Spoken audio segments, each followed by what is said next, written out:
Bueno, muy buenos días a todos y gracias por estar aquí en este webinar sobre cómo cerrar antes y mejor las ventas.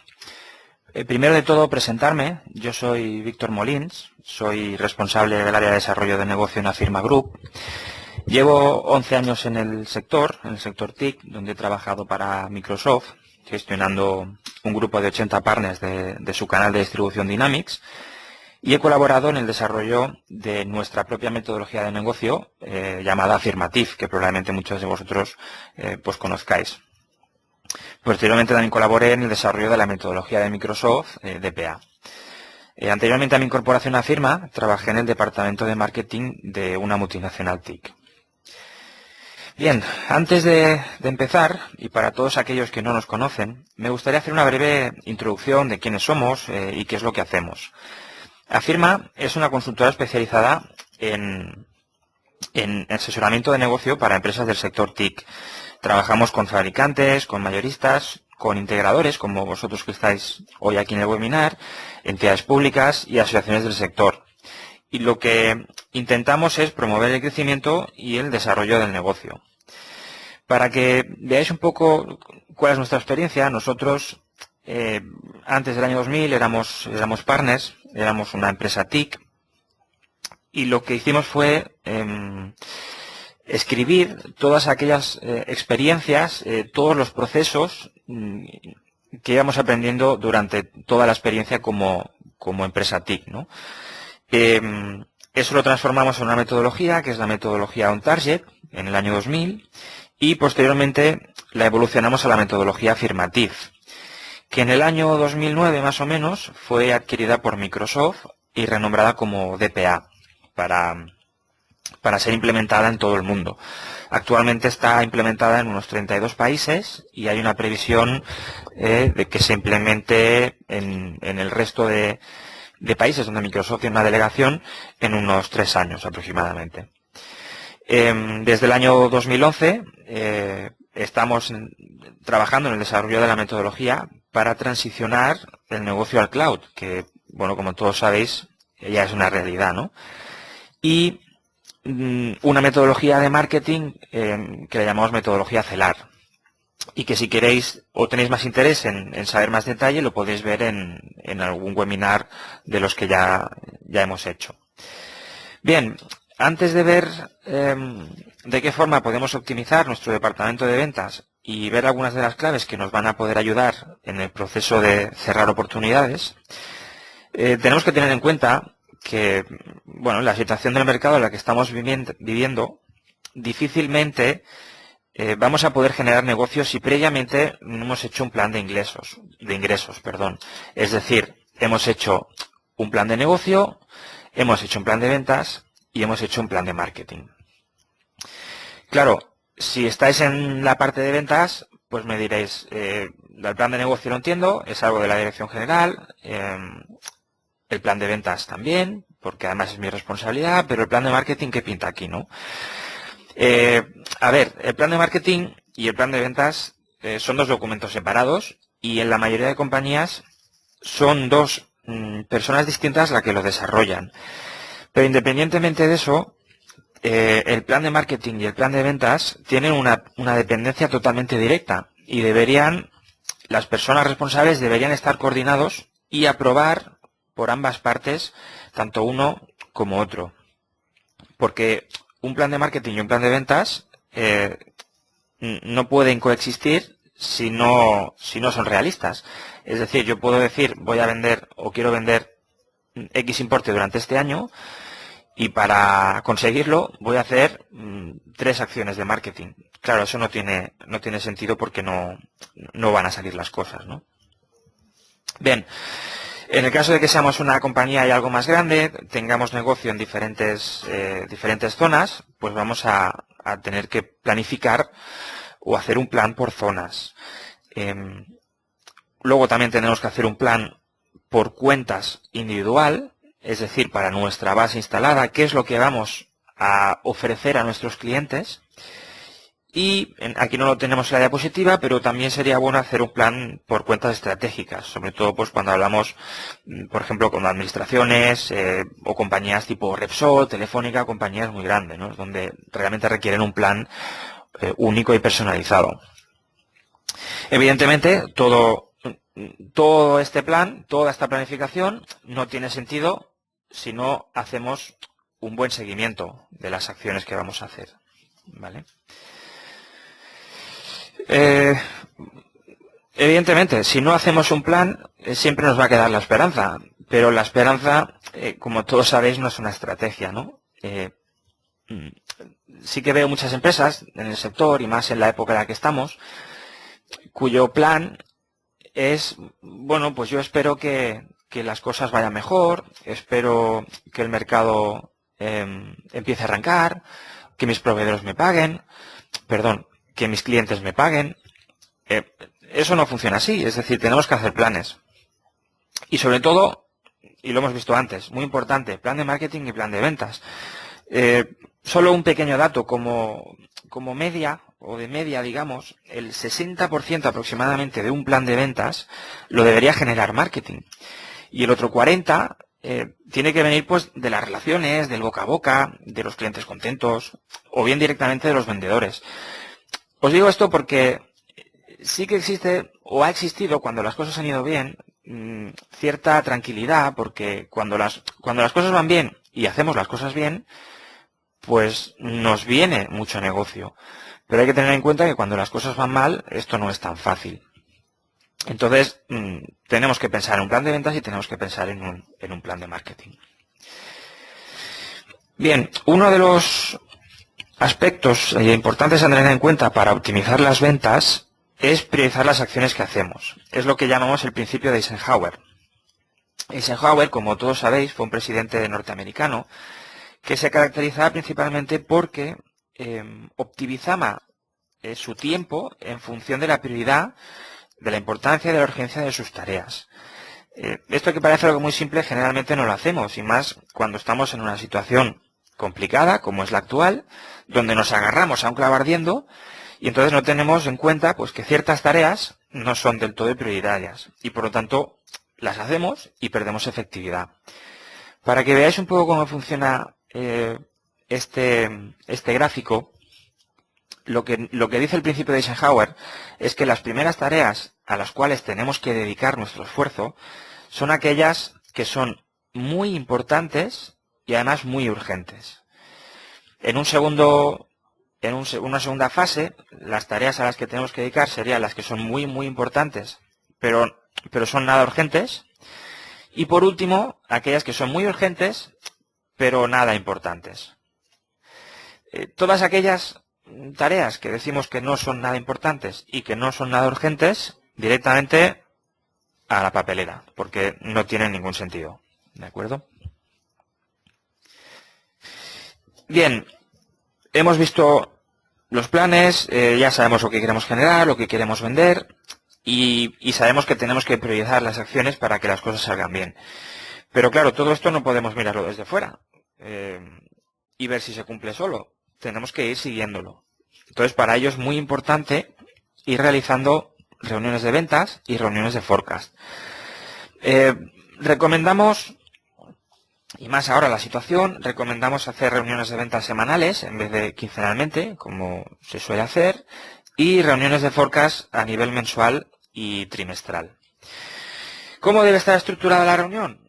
Pues yo os diría, la reunión tiene que ser 1/3 mirando hacia el pasado, mirando a lo que hemos hecho, y 2/3 mirando hacia el futuro. ¿Por qué os digo esto? Porque en el sector y en muchas empresas existe un miedo generalizado a este tipo de reuniones, porque desde el equipo de ventas de estas empresas existe la sensación o existe el miedo de que estas reuniones solo sirven para medir aquel trabajo que hemos hecho o que no hemos hecho. Y nada más lejos que la realidad, aunque evidentemente hay que medir el trabajo que se ha hecho, lo verdaderamente importante de estas reuniones es el poder analizar cada una de las oportunidades con cada uno de los vendedores para ver en qué fase estamos, qué competencia tenemos, qué recursos debemos implicar, qué acciones debemos priorizar, es decir, aquellas que son importantes y urgentes, y todo eso con un objetivo, que es el poder acelerar el proceso de ventas y, por lo tanto, mejorar la tasa de cierre. Os hablaba al principio de la sesión, bueno, hemos hablado de la importancia del marketing, de la importancia de las ventas, pero claro, muchos me diréis, sí, pero todo esto ¿quién lo hace, no? Yo soy una compañía pequeña y somos 4 en la empresa. Yo no puedo tener a un director de ventas, no puedo tener a un director de marketing. ¿Cómo lo hago, no? Bien, en esta diapositiva resumimos un poco cuáles son los roles que habría en cada una de las compañías en función de su tamaño y qué responsabilidades tendrían. Así, por ejemplo, en una compañía de menos de 10 empleados, en este caso el que sería el dueño o el director general es el que además, aparte de hacer las ventas a la base instalada y a cuenta nueva, se tiene que responsabilizar de la dirección comercial. Para la parte de generación de marketing, generalmente se subcontrata a otra empresa y existe pues la figura de un becario del área de ventas que coordina un poco todo el tema administrativo. Cuando vamos a una compañía mucho más grande, pues aquí ya nos encontramos pues con directores de ventas a tiempo completo, con dirección de marketing, gerentes de cuentas junior, gerentes de cuentas senior, becarios, incluso en algunos casos hay partes del marketing que también se subcontratan. Bien, ahora hemos visto, digamos, la base. Ahora hemos visto la estructura que tiene que tener una compañía a nivel comercial, con sus roles y responsabilidades, los planes de ingresos que hay que hacer y el seguimiento que tenemos que realizar en cada una de las acciones para que las cosas salgan. Pero ahora vamos a aterrizar al mercado, a la situación que nos rodea y que, nos guste o no, nos obliga a modificar nuestra forma de hacer las cosas, nuestra forma de trabajar. Hay una realidad que impacta en el clima de compras, ¿vale? Desde, bueno, como todos sabéis, la comunidad empresarial está aturdida, vemos a diario pues compañías que desaparecen, compañías que hacen ERES, empresas que tienen mucha morosidad, que no venden, que tienen que echar gente. Bueno, no sé, no os voy a contar nada nuevo, lo veis cada día en las noticias, ¿no? Hay un dato importante y es que cada vez más en los clientes se está potenciando el rol del director financiero porque ya empieza a ser una preocupación todo el tema de finanzas, ¿no? Con lo cual el ROI además, el director financiero nos exige un ROI mucho más corto porque claro, impacta directamente en caja, ¿no? Hay otra realidad y es que, pues, lógicamente, los proyectos se retrasan, hay mucha más indecisión en el mercado y, por lo tanto, el coste de ventas nos sube, la tasa de cierre es mucho más baja y el ciclo de ventas se alarga mucho. Hay un concepto importante que me gustaría comentaros, que es el de la pipelina anaconda. Parece un poco sacado de una película, pero os voy a explicar un poco para que entendáis. Todos sabéis que la anaconda es una serpiente bastante grande y que puede comerse animales de gran tamaño. Imaginaros que una anaconda se come a una oveja, por ejemplo. Claro, la anaconda tarda bastantes días en digerirlo y esa oveja se queda en el centro de la serpiente durante días o semanas hasta que hace la digestión. Bien, si os fijáis, las anacondas, cuando están en ese proceso, tienen la parte de la cabeza muy estrecha y la parte de la cola muy estrecha. Y luego la parte central, que es donde está el animal, bastante ancha. ¿Esto qué significa o cómo lo trasladamos a la pipeline, a nuestras oportunidades? Bien, os lo cuento. Bueno, la situación en la que estamos hay un problema muy grande y es que tenemos muchas oportunidades, trabajamos mucho las oportunidades, pero nos entran poco y se cierran menos. Con lo cual, nuestra pipeline, digamos que tendría esta forma. Es decir, aquí es donde entran las oportunidades, vemos que generamos muy poquito, dedicamos muchos esfuerzos a trabajar las oportunidades que tenemos, porque bueno, los clientes están indecisos, no quieren acabar de cerrar y por lo tanto cerramos muy pocas oportunidades. Claro, el problema principal lo tenemos aquí, en la parte de generación, porque si no generamos y estas oportunidades no se cierran, el día de mañana no tendremos negocio que hacer, ¿no? Entonces, digamos que nuestro funnel, o el funnel que deberíamos conseguir, es aquel que tiene esta estructura, ¿vale? Donde hay una parte de generación muy grande, nos van entrando leads, muchos leads, que iremos trabajando en esta parte del proceso de ventas y luego se convertirán en cierres. Si no conseguimos esto, difícilmente vamos a poder sobrevivir. ¿Y esto cómo lo conseguimos? Desde ventas no lo podemos conseguir. Es decir, el vendedor no puede ir a ver qué oportunidades genera, porque entonces el coste sube mucho. Entonces, ¿por qué se produce esta situación?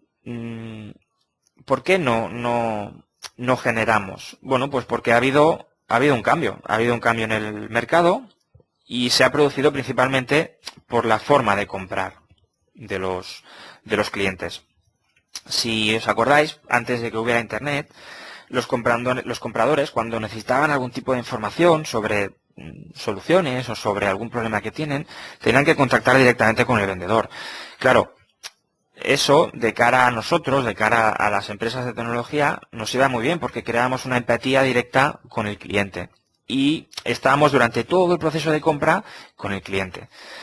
Cuando apareció Internet, esto ha cambiado. Los compradores tienen mucho más tiempo para dedicar a sus problemas del negocio, para investigar y por lo tanto realmente no empezamos a tener relación con el cliente hasta que ellos ya han tomado cierta decisión. ¿Vale? Por lo tanto, como a nivel de ventas no podemos tener esa interacción con el cliente, tenemos que generar mucho marketing y tenemos que tener un marketing muy, ¿cómo os diría?, muy enfocado al cliente, ¿vale? Si veis en la imagen, os lo pone claramente, ¿no? Tu página web tiene que ser el epicentro, ¿vale? Nuestra página web tiene que ser el epicentro de nuestro offering, donde con unas buenas herramientas de automatización de marketing podremos conseguir la máxima información de nuestro perfil de comprador, nuestro buyer persona que le decimos. Y si a esto le sumamos que a nuestra web le tenemos que añadir pues desde toda la parte de SEO, SEM, social media, AdWords, trials, blogs, webinars, etcétera, pues conseguiremos que sea un punto de encuentro para nuestro perfil de cliente y sea atractivo para que consigamos tener esa relación, ¿vale? Si os interesa profundizar más en esta parte, podréis ver un webinar que está dedicado exclusivo a la automatización de marketing en nuestro canal de YouTube. Lo que os decía, ¿no? Para recordar, ¿no? Aquí es cuando el cliente empieza a explorar o empieza a ver lo que necesita. Históricamente, aquí es donde nosotros empezamos a tener relación con el cliente, el vendedor. Ahora, con la aparición de Internet, hasta este ciclo, esta parte del ciclo de compras, nosotros no tenemos relación con él, ¿vale? Con lo cual, nos la jugamos más en esta fase. Tenemos que hacer las cosas mucho mejor. Bien, ¿esto cómo lo hacemos? Pues lógicamente con un proceso de ventas, ¿vale? Este es un proceso de ventas tradicional en el sector de la tecnología, es el que más o menos se ha ido siguiendo durante estos años. Es un proceso de ventas largo. Os explico muy rápidamente cómo funciona. Marketing nos genera una serie de oportunidades que vienen de aquí atrás. Son unas oportunidades precualificadas, es decir, marketing ha hecho una serie de preguntas y considera que hay una oportunidad. Pero esa oportunidad, cuando nos llega al departamento de ventas, lo que tenemos que hacer es cualificarla, es decir, hacer la llamada y detectar si realmente es una oportunidad o no. Una vez hemos detectado que es una oportunidad, la tenemos que tenemos que hacer el desarrollo, es decir, tenemos que hacer las preguntas necesarias a nuestro potencial cliente, pues para detectar qué solución le debemos ofrecer. Cuando ya tenemos el análisis técnico y de negocio hecho, automáticamente vamos a trabajar en un plan, vamos a ofrecerle una solución. Le ofrecemos la solución y le hacemos una prueba, una demo, una prueba de concepto, ¿vale? Para que el cliente vea que eso es lo que necesita. Y en el mejor de los casos, pues pasamos a una fase de cierre donde ya trabajamos los contratos y en el caso de que se cierre, empezamos el desarrollo. Como veis, este es un proceso de ventas largo y que es un proceso de ventas largo que hasta ahora ha funcionado y sigue funcionando en cuentas grandes, en cuentas enterprise o cuentas corporativas, porque son compañías donde son compañías complejas y donde su proceso de compras también es bastante complejo, con lo cual, de forma natural, tendemos a realizar este proceso de ventas. Pero cuando nos vamos a un mercado medio bajo, donde las personas están influenciadas por la compra de consumo, por ejemplo, la compra de un viaje. Ya hoy en día no vamos a una agencia de viajes, sino que vamos a Internet y buscamos el mejor precio y lo compramos. Pues estas personas no tienen paciencia para un proceso de estas características, ¿vale? Aparte de que, sumando que hay menos negocio, pues lógicamente nos obliga a hacer un proceso de ventas mucho más simple, que nos genere menos coste, que sea más rápido y donde, como vemos en la imagen, ya ahora os cuento, hay una parte o una presencia muy importante del marketing. En todo este proceso de ventas acelerado, que le llamamos, hay una primera parte, que es la de cualificación y desarrollo, que es la que en el proceso anterior realizaba ventas. En este caso lo hace marketing. Y os decía, teniendo una buena web donde conseguimos obtener la máxima información del cliente, obtendremos tanto la cualificación como el desarrollo, es decir, qué es lo que necesita nuestro cliente. Esto lo haría marketing. Y de aquí, pues ya pasaría a ventas, donde nos encargaríamos de presentarle una solución y una demo. Claro, es lo que os decía, nos la jugamos a una sola carta, ¿no? Digamos que esta parte tiene mucha importancia. Entonces, el vendedor tiene que hacer la demostración, la presentación de la forma más óptima y eficiente posible para intentar cerrar la cuenta. Dejadme poner un ejemplo perdón, de una empresa que estaba en un proceso de ventas en la que competía con 4 empresas y el cliente quería decidir entre esas 5 empresas con qué proveedor se iba a quedar, ¿no? Entonces les dieron la posibilidad de hacer una buena presentación y hacer una demo. Claro, este partner lo quiso hacer bien, se informó, miró por internet, preguntó a conocidos de la mejor forma de hacer una demostración y una presentación. Es decir, qué contenido tenía que tener, cuál era su estructura y, bueno, intentar ganar la cuenta haciendo las cosas bien. Bueno, cuando volvieron de la demo, claro, el vendedor estaba encantado. El vendedor y los preventas estaban encantados porque habían hecho, o tenían la sensación que habían hecho un gran trabajo, ¿no? Al día siguiente recibieron un email del cliente donde su persona de contacto les agradecía enormemente la presentación que habían hecho, les felicitaba por lo maravillosa que había sido, lo bien estructurada, el contenido, todo había sido perfecto y que realmente eran muy buenos, pero habían perdido la cuenta, se habían quedado en segundo lugar. Claro, el vendedor, un poco sorprendido primero de por qué me halaga tanto mi presentación y luego resulta que he perdido, ¿no? Llamó al cliente y le preguntó qué es lo que habían hecho mal o qué es lo que había hecho mejor la empresa que había ganado, precisamente pues para haber conseguido la cuenta.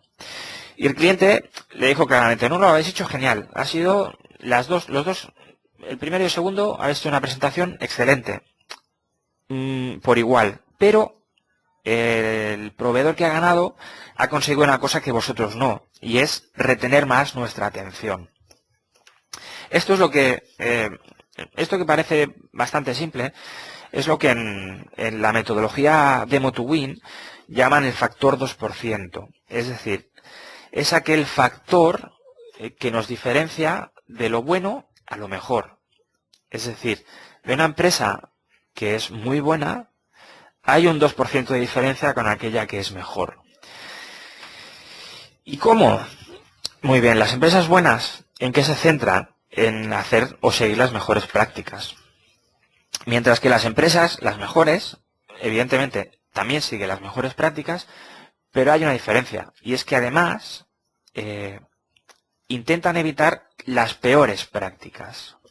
¿Vale? Entonces, para que veáis, Demo to Win es una metodología que llevamos trabajando durante un par de años, es una metodología americana. Hemos trabajado con varios partners y en el mundo lo utilizan diferentes empresas. Os decía, es una metodología que no solo nos ayuda a conocer las mejores prácticas para hacer una demostración o una presentación de éxito, sino que además nos enseñan qué cosas no debemos hacer, ¿vale? Para obtener ese 2% que necesitamos para ser mejores y para cerrar cuentas, que es lo que ahora realmente nos interesa. Entonces vamos a ver algunos tips o algunos truquillos a la hora de hacer demos o algunas cosas que debemos hacer y que no debemos hacer. Lo primero es que no debemos hablar solo de características. Como somos empresas de tecnología, conocemos muy bien nuestras soluciones, tendemos a hablar mucho de lo que hacen, de lo buenas que son, pero tenemos que aprender a hablar en forma de beneficio, que es el lenguaje que el cliente entiende. Entonces, os voy a contar los 3 tipos de beneficio que hay. Está el beneficio operacional, el de valor y la propuesta de valor. El beneficio operacional es aquel de nuestro día a día, es aquel de los trabajadores, los que utilizan la herramienta a diario y que les aporta nuestra solución, por ejemplo, ahorro en tiempo, ahorro en pasos, reducción de errores. Son, como os digo, beneficios muy del día a día. Los beneficios de valor están orientados más a los decisores de negocio y son aquellos que nos aportan beneficios cuantificables o que nos reducen costes o nos aumentan ingresos. Como os decía, pueden ser métricas, evidencias, casos de éxito, pero casos de éxito numéricos, es decir, aquí tenéis el ejemplo de una compañía que implementó hace un año nuestra solución y estaba en el puesto número 7 del ranking de mejores empresas y ahora están en el puesto número 2, por ejemplo, ¿no? Eso es un beneficio de valor para un decisor de negocio. Y por último tenemos la propuesta de valor, que es cómo nosotros conseguimos alinear nuestra propuesta con el objetivo de la empresa. Otra buena práctica es el utilizar escenarios reales. Es como el ejemplo del caso de éxito. Cuando vamos a hacer una presentación o una demo, es bueno utilizar ejemplos de otras compañías o ejemplos reales, ¿vale? Porque realmente eso al cliente le hace retener la información. Es decir, el cliente puede entender muy bien lo que le estás contando, pero igual mañana se olvida. Entonces, cuando tú pones un ejemplo que el cliente conoce, el cliente va a retener mucho mejor esa información. Y eso es lo que cuando empiecen a tomar la decisión, se van a acordar de esas cosas. Y eso es lo que nos va a diferenciar de otras compañías. Y por último y importante, hay que centrarse en lo que le sucede al cliente. Repito, nuestro objetivo es vender, no enseñar. Podemos conocer muy bien la solución, ser los mejores, como queráis, pero no tenemos que enseñar al cliente, no es formación, tenemos que centrarnos en lo que él quiere, tenemos que venderle. Como dato, para que veáis, el 80% de la decisión que va a tomar el cliente se basará solamente en el 20% de lo que nuestro sistema o nuestra solución puede hacer. Con lo cual, más todavía para no dedicar el esfuerzo y el tiempo a enseñar pues lo buena que es nuestra solución y todas las cosas que hace. Para poder hacer todo esto tenemos que tener un cambio de perspectiva. Tenemos que pensar como el cliente, no como nosotros. Pensar una cosa, el cliente solo conoce una forma de hacer las cosas. Si el cliente tiene una solución actual, es lo único que conoce. Y para el cliente eso es familiar, eso es confortable. Entonces, tenemos que entender muy bien qué es lo que le gusta para poder estar dentro de su zona de confort. Si salimos de esa zona de confort, será muy difícil que el cliente consiga verle valor a nuestra solución. Por lo tanto, tenemos que centrarnos en aquello que le gusta al cliente, no lo que le disgusta. Y una vez estemos dentro de esa zona de confort, nos será muchísimo más fácil el poder encontrar esos puntos débiles que nos van a ayudar a hacerle ver al cliente que nuestra solución es lo que necesita. ¿De acuerdo? Bien, hemos visto básicamente unas buenas prácticas, pero os voy a enseñar 5 de los principales crímenes de la demo. Crímenes es una palabra muy fea, pero es lo que realmente es, porque muchas veces uno de estos crímenes es lo que nos hace perder la cuenta. Hay muchísimos más. En Demo to Win hay todo un proceso en la demostración y nos encontramos crímenes en cada una de las fases. Estos son los 5 principales cuando estamos haciendo la demo. El primero es el so what. ¿Y esto qué es? Esto es cuando dedicamos todos nuestros esfuerzos a explicar qué es lo que hace nuestro software o nuestra solución y no dedicamos los esfuerzos a el por qué necesita el cliente, ¿no? ¿Qué beneficios le aporta? Como veis, la imagen es muy clara, ¿no? Este es nuestro cliente y está diciendo ¿qué? Me estás contando todo lo que hace la solución, pero ¿para qué? ¿Para qué necesito yo todo esto, no? Dime por qué lo necesito. ¿Qué beneficio me va a aportar a mí? El segundo crimen es I love this part of my software. ¿Esto qué significa? Es que normalmente la persona que hace la demo conoce mejor una parte del software que otra. Por ejemplo, si hablamos de un ERP, pues yo conozco muy bien la parte de almacén, por ejemplo. Pues voy a un cliente y le empiezo a contar la parte de almacén, cómo funciona el proceso, cómo la trazabilidad, bueno. Pero resulta que al cliente a eso no le interesa. Con lo cual, perdemos el tiempo y el cliente lo que está es aburrido porque no le interesa lo que le estamos ofreciendo. Ese es un error bastante común.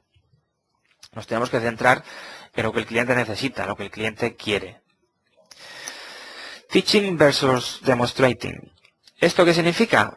Lo que os decía, como conocemos muy bien nuestra solución, en vez de demostrar lo que hace y lo que hace es lo que necesita, nos dedicamos a enseñar cómo funciona, a enseñarlo todo. ¿Vale? The condescending presenter. Esta es menos común, pero bueno, a veces sucede, ¿no? Sobre todo, y que no se sienta nadie ofendido, cuando hay un perfil técnico que está haciendo la demo. Y es que perfil técnico que está haciendo la demo y perfil técnico en la parte del cliente. Y es cuando se entra en discusión sobre quién sabe más, ¿no? Muchas veces, y seguramente ya tendréis experiencias, habéis encontrado con clientes donde la persona que tenemos delante intenta hacer ver que sabe, que conoce y que sabe más que nosotros. El error más común es entrar en discusión. Lo que tenemos que hacer es darle la razón.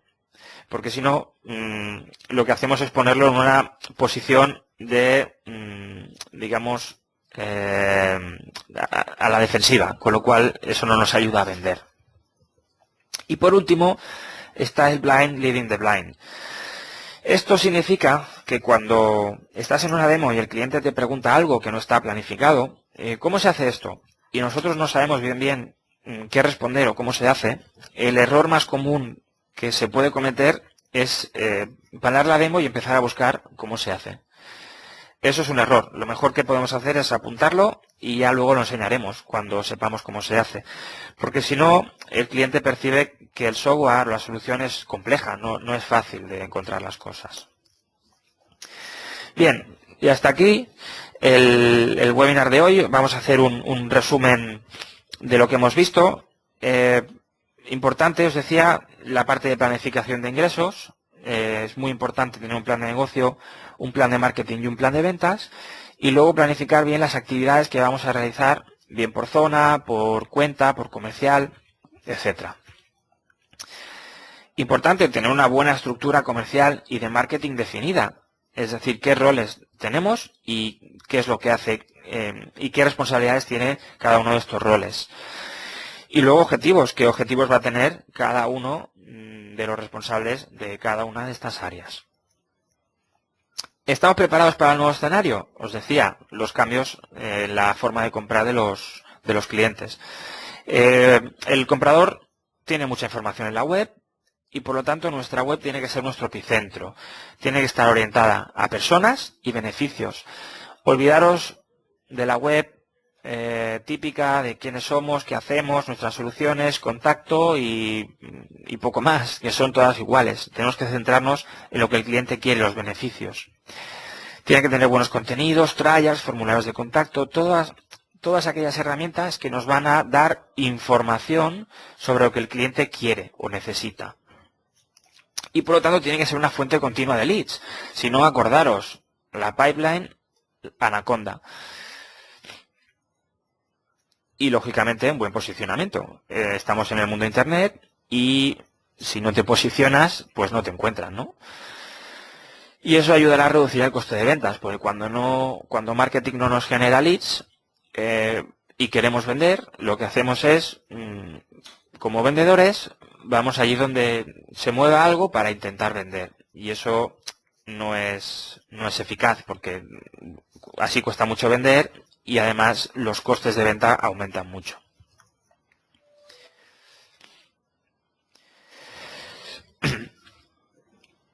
Decíamos, reuniones de ventas eficaces. Tenemos que hacer reuniones periódicas, las tenemos que planificar, tenemos que seguir las acciones que vamos a hacer. Y os decía, tenemos que orientar 1/3 al pasado y 2/3 al futuro. ¿Para qué? Para ver qué acciones tenemos que hacer para conseguir ese objetivo. Tenemos que tener un proceso de ventas. Un proceso de ventas reducido para compañías medianas o bajas. Y ya el proceso de ventas tradicional para compañías mucho más grandes. En el proceso reducido, os decía antes, el marketing es el responsable de madurar el lead hasta que esté preparado para una visita y entonces pueda empezar a tener relación con nuestro departamento comercial. Ahí es cuando tenemos que escoger el mejor momento para hacer la demo y ver quiénes son los decisores de cierre. Es decir, es una tarea que hay que hacerla de la forma más óptima posible.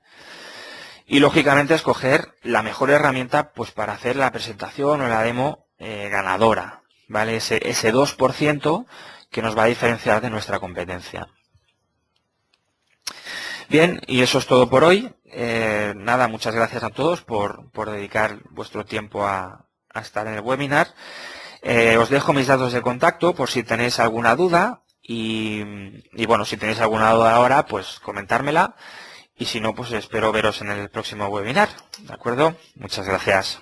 Hasta luego.